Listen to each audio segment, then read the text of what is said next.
Bismillahirrahmanirrahim. Assalamualaikum warahmatullahi wabarakatuh. Kami dari kelompok 7 yang beranggotakan Suci Sukma Purwandini dengan NPM 205060047, Gina Zakia Hoyrunisa dengan NPM 205060066, Cindy Komalasari dengan NPM 205060068, Tiara Lisnawati dengan NPM 205060078 akan menjelaskan tentang model pembelajaran kooperatif. Pengertian model pembelajaran kooperatif. Model pembelajaran kooperatif adalah rangkaian kegiatan belajar yang dilakukan oleh siswa dalam kelompok-kelompok tertentu untuk mencapai tujuan pembelajaran yang telah dirumuskan. Menurut Slapin dalam Isjoni 2009, pembelajaran kooperatif adalah suatu model pembelajaran di mana siswa belajar dan bekerja dalam kelompok-kelompok kecil secara kolaboratif yang anggotanya 5 orang dengan struktur kelompok heterogen. Sedangkan menurut Sunal dan Hans dalam Isjoni 2009 mengemukakan bahwa pembelajaran kooperatif merupakan suatu cara pendekatan atau serangkaian strategi yang khusus dirancang untuk memberi dorongan kepada siswa agar bekerja sama selama proses pembelajaran. Dan menurut Sugianto 2010, pembelajaran kooperatif adalah model pembelajaran yang berfokus pada penggunaan kelompok kecil siswa untuk bekerja sama dalam memaksimalkan kondisi belajar untuk mencapai tujuan belajar. Menurut Agus Suprijono, mengemukakan bahwa melakukan pembelajaran kooperatif adalah konsep yang lebih luas meliputi semua jenis kerja kelompok termasuk bentuk-bentuk yang dipimpin oleh guru atau diarahkan oleh guru. Dari beberapa pendapat di atas, dapat ditarik kesimpulan bahwa pembelajaran kooperatif merupakan pembelajaran dengan membentuk kelompok-kelompok yang didasari dengan kerjasama dan setiap anggota kelompok harus bertanggung jawab atas pembelajaran agar tujuan pembelajaran dapat tercapai. Pembelajaran kooperatif merupakan pembelajaran yang mengutamakan kerjasama antar siswa untuk mencapai tujuan pembelajaran. Selanjutnya yaitu ada langkah-langkah model pembelajaran.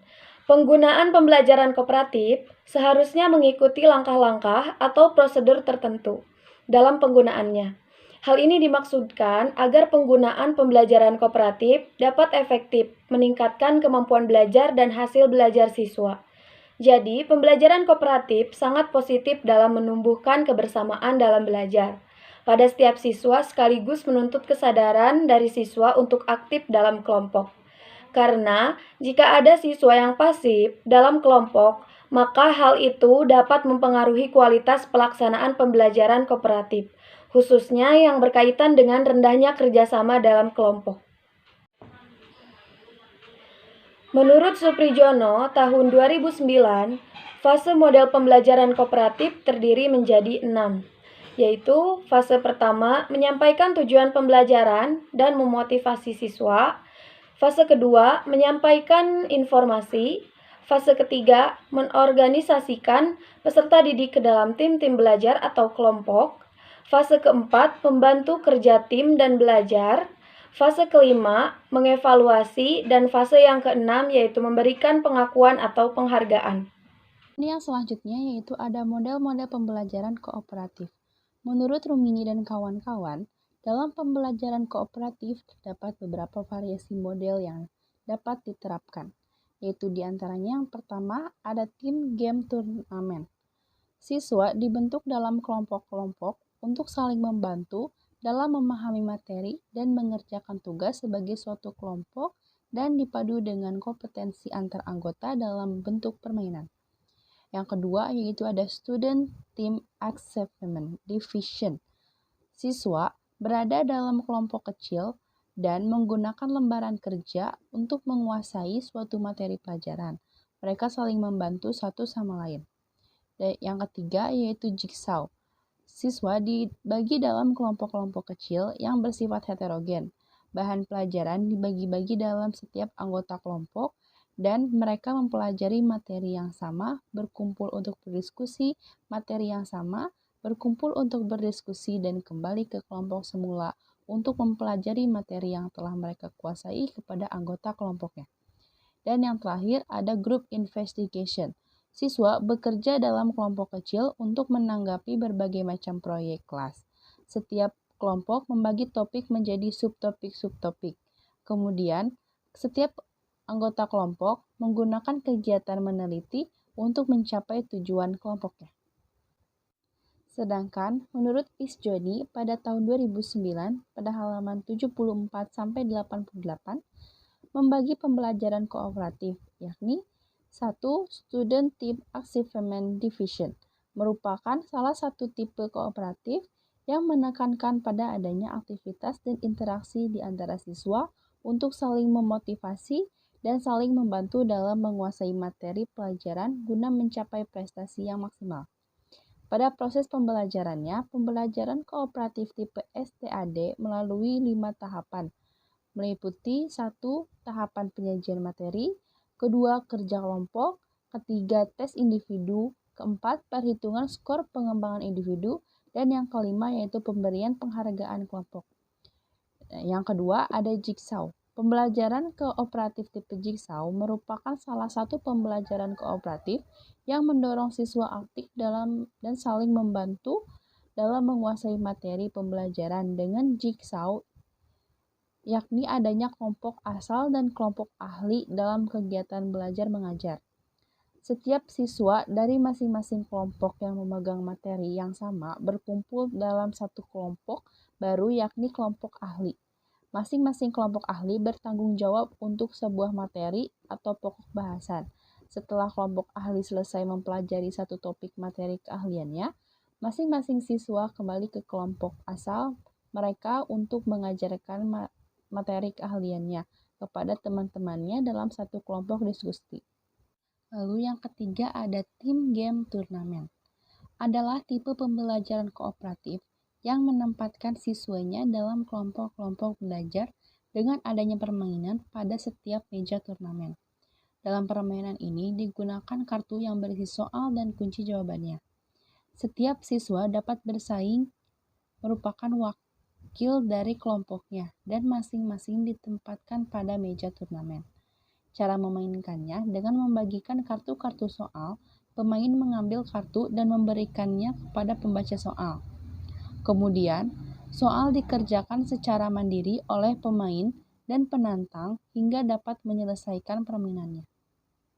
Yang keempat, yaitu ada group investigation, merupakan model pembelajaran kooperatif yang kompleks karena memadukan antara prinsip belajar kooperatif dengan pembelajaran yang berbasis konstruktivisme dan prinsip pembelajaran demokrasi.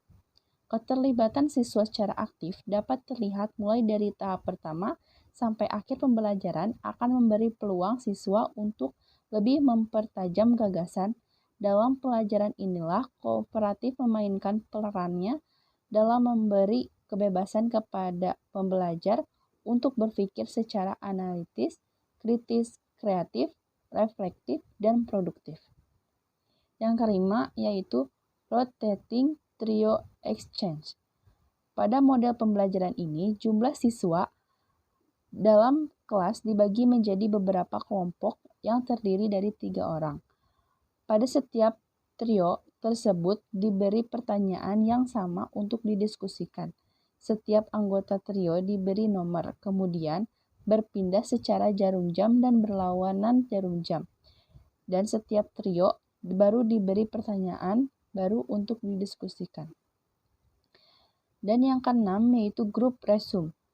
Model ini menjadikan interaksi antara siswa lebih baik dengan memberi penekanan bahwa mereka adalah kelompok yang bagus dalam bakat dan kemampuannya di kelas. Setiap kelompok membuat kesimpulan dan mempresentasikan data-data setiap siswa dalam kelompok. Baik, selanjutnya saya akan menjelaskan mengenai kelebihan dan juga kekurangan dari model pembelajaran kooperatif SD. Pembelajaran kooperatif memiliki manfaat atau kelebihan yang sangat besar dalam memberikan kesempatan kepada siswa untuk lebih mengembangkan kemampuannya dalam kegiatan pembelajaran. Hal ini dikarenakan dalam kegiatan pembelajaran kooperatif, siswa dituntut untuk aktif dalam belajar melalui kegiatan kerjasama dalam kelompok. Berikut kelebihan model pembelajaran kooperatif. Yang pertama yaitu melalui model pembelajaran kooperatif, siswa tidak terlalu menggantungkan pada guru, tetapi dapat menambah kepercayaan, kemampuan berpikir sendiri, menemukan informasi dari berbagai sumber, dan belajar dari siswa yang lain. Lalu yang kedua yaitu model pembelajaran kooperatif dapat mengembangkan kemampuan mengungkapkan ide atau gagasan dengan kata-kata secara verbal dan juga membandingkan dengan ide-ide orang lain. Lalu yang ketiga, model pembelajaran kooperatif dapat membantu siswa untuk menghargai orang lain dan menyadari akan segala keterbatasan serta menerima segala perbedaan. Yang keempat, yaitu model pembelajaran kooperatif dapat memberdayakan setiap siswa untuk lebih bertanggung jawab dalam belajar. Lalu, model pembelajaran kooperatif merupakan strategi yang cukup ampuh untuk meningkatkan prestasi akademik sekaligus kemampuan sosial, termasuk mengembangkan rasa harga diri, hubungan interpersonal yang positif dengan orang lain, mengembangkan keterampilan dan sikap positif terhadap sekolah. Lalu yang keenam yaitu model pembelajaran kooperatif dapat mengembangkan kemampuan siswa untuk menguji pemahaman sendiri. Menerima umpan balik, siswa dapat memecahkan masalah tanpa takut membuat kesalahan karena keputusan yang dibuat adalah tanggung jawab kelompoknya. Lalu yang ketujuh yaitu model pembelajaran kooperatif dapat meningkatkan kemampuan siswa mengolah informasi dan kemampuan belajar abstrak menjadi nyata. Lalu yang kedelapan yaitu interaksi selama kooperatif berlangsung dapat meningkatkan motivasi dan memberikan rangsangan berpikir. Hal ini berguna untuk pendidikan jangka panjang. Adapun kelemahan model pembelajaran kooperatif, yang pertama yaitu guru harus mempersiapkan pembelajaran secara matang. Di samping itu memerlukan lebih banyak tenaga, pemikiran, dan juga waktu. Lalu yang kedua, agar proses pembelajaran berjalan dengan lancar, maka dibutuhkan dukungan fasilitas, alat, dan biaya yang cukup memadai. Yang ketiga, selama kegiatan diskusi kelompok berlangsung, ada kecenderungan topik permasalahan yang dibahas meluas sehingga banyak yang tidak sesuai dengan waktu yang telah ditentukan. Yang keempat, saat diskusi terkadang didominasi seseorang. Hal ini mengakibatkan siswa lain menjadi pasif. Dan yang terakhir yaitu bisa menjadi tempat mengobrol atau gosip. Sekian presentasi dari kelompok kami. Mohon maaf bila ada kesalahan. Untuk yang ingin bertanya, silakan bertanya langsung di via Zoom atau forum diskusi. Terima kasih. Wassalamualaikum warahmatullahi wabarakatuh.